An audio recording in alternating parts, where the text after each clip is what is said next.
Hello, I'm Jason Dotson, Director of Pupil Personnel for Cumberland County Schools. I want to talk to you about attendance and how that will be recorded for the 2020-2021 school year.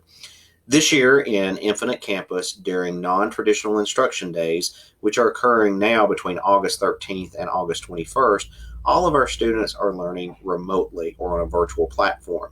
On those days that all learners are learning remotely, we are marking participation in Infinite Campus. So that means that if students participate in Google Classroom, a Google Meet, or in communication with their teacher, then the teacher is going to mark that they have participated. And that's our way of marking attendance for those virtual learners. When we resume in-person instruction on August 24th, we will have two groups of students. One group will be the in-person learners, and the other group will be the virtual instruction program students.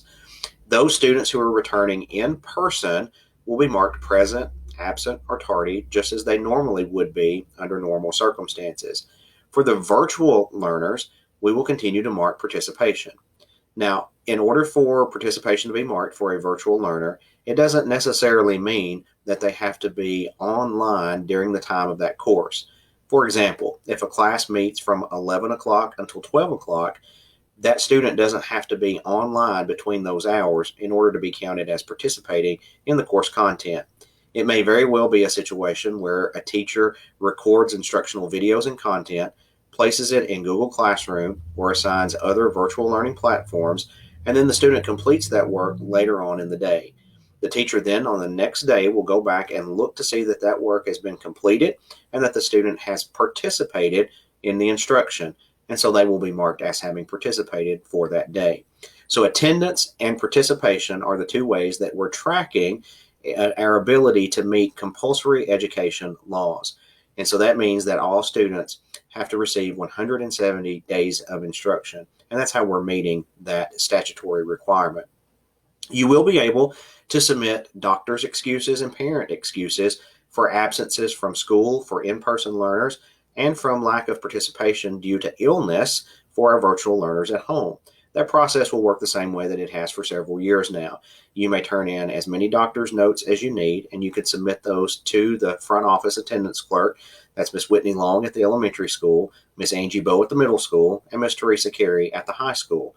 The doctor's offices here locally can fax those to the school, or you can scan and email it if that's more convenient than attending to the school to turn those in. You can also turn in parent excuses to excuse your child's absence 3 times each semester. So that means between now and December, you can submit 3 excuses to excuse your child's absence.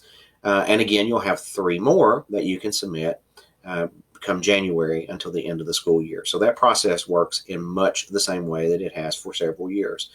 So when you log into Infinite Campus, you should be able to access your child's grades, and you can also see their attendance or participation as it's being marked by the school.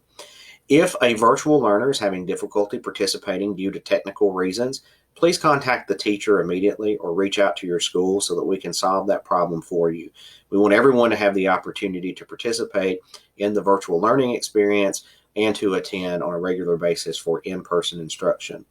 Truancy laws are still in effect for this year, so that means if you accumulate 6 unexcused absences, then truancy proceedings can be initiated. So please communicate with the teachers, communicate with the school administrators, and communicate with me before we get to that process. We want to make sure that your child is in attendance and meeting compulsory attendance laws. If there's anything that I can do to help, or if you have additional questions, feel free to call me at 270-864-3377. My office is located at the central office.